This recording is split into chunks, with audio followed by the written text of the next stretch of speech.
They pretended to be dating. Kathleen was invited to her cousin's wedding. She was the only one out of all her siblings and cousins to not be married. She was not even dating anyone. Kathleen did not want to go to her cousin's wedding because her relatives would ask why she wasn't dating anyone. Kathleen's parents pushed her to go though. Kathleen asked her friend Eugene to go as her date. "Can you pretend that we're dating?" she asked. He laughed. "Okay, but only because you're my best friend," he said. Kathleen brought Eugene to the wedding. He liked that there was an open bar and the food selection was good, too. Kathleen's aunt, Catherine, came up to her. "Is this your boyfriend?" she asked. Kathleen nodded and said that they have been dating for 6 months. "Oh, how nice. What do you do for a living?" Catherine asked. "I am in dental school actually," he said.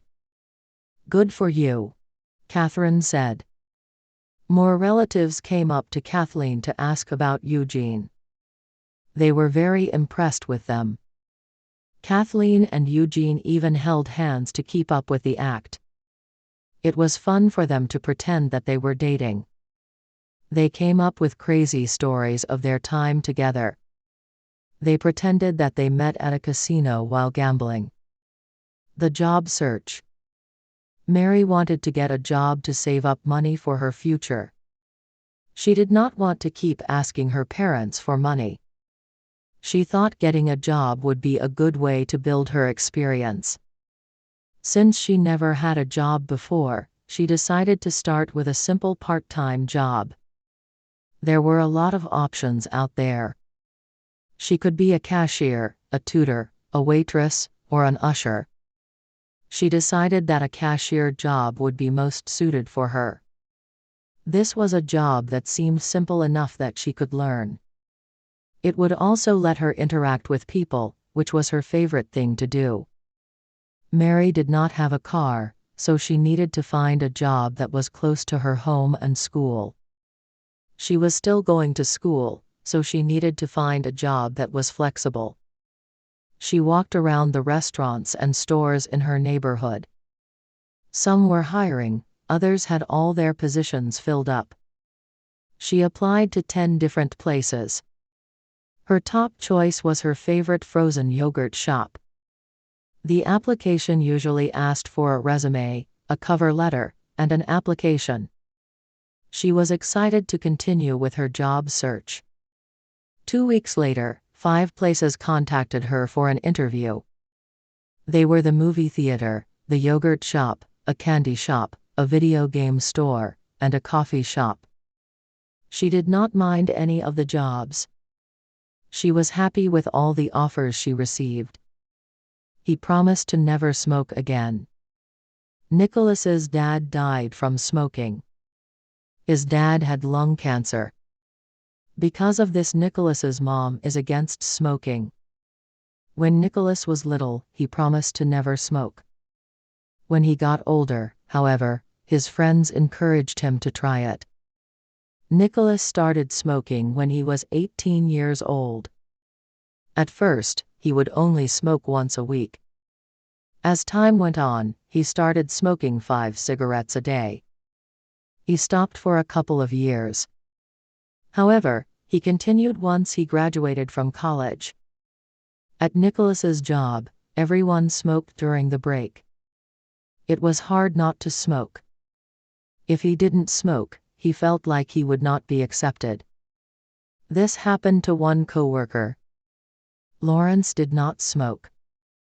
Because of this, he didn't go outside with the other coworkers during the break.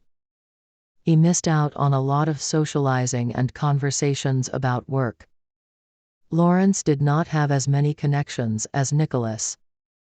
One day, Nicholas's mom visited him at work to surprise him with lunch. When she saw him, she immediately knew he smoked because he smelled. "How could you? You know your father died from smoking," she said. Nicholas's mom started crying and his coworkers stopped what they were doing and stared. Nicholas begged his mom to stop crying and promised to never smoke again. Getting a divorce. Harold and Darlene are getting a divorce. They have been married for 10 years. They both felt that they married each other too young.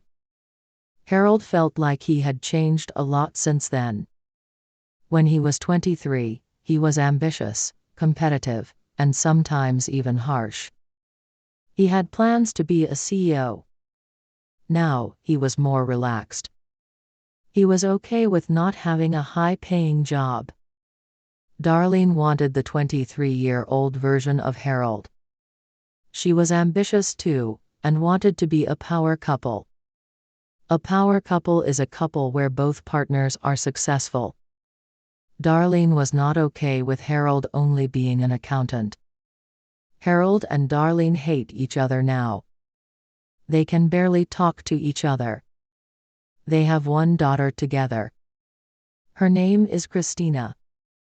Christina is sad that her parents are splitting apart.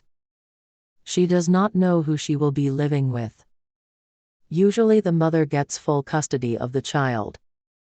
If Christina stays with her dad, she will be living in a smaller house, but she does not mind. She is closer to her dad. They get along better. If Christina stays with her mom, she could spend more money because Darlene is rich. Christina is not that close to her mom though. Her mom does not show love often. Harold and Darlene decided that Christina should still see both of them. Harold asked Darlene if she was considering another husband. Darlene said she eventually wanted to get married again. Harold wished her good luck. Lying about being rich. Mary is going to a private school that costs $15,000 to attend each year. Mary does not have to pay anything though because she has a scholarship. Her parents are very poor. Her mom works as a cashier at 7-Eleven and her dad works as a custodian. Mary has to get a 3.5 GPA every semester to keep her scholarship. Mary pretends that she is rich so she can have friends. Everyone at the school has nice cars and clothes. It can be hard for Mary to keep up. Mary's friend Patricia is throwing a party for her 16th birthday. It was going to be in the ballroom of a hotel. There was going to be hundreds of guests, a chocolate fountain, an ice sculpture, and famous singers. Mary had to wear a beautiful dress, but she knew she could not afford it. "Mary, what are you going to wear?" Patricia asked. "I think I'll wear the dress I wore at your birthday party last year," she said. Patricia started laughing out loud. "You're kidding me, right?" Patricia said. "Yeah, I am. Guess you got me." Mary lied. It took Mary over 2 years to pay off the dress she bought last year. Now she had to get a new one. Everyone would be wearing dresses that cost at least $100. Mary could only spend $30 on a dress. She went to a thrift shop. She looked around for hours trying to find something good. Mary finally came across a long, red, and strapless dress. It was originally $300, but now only $20. What a good deal. Mary wore the dress at Patricia's party and everyone complimented her.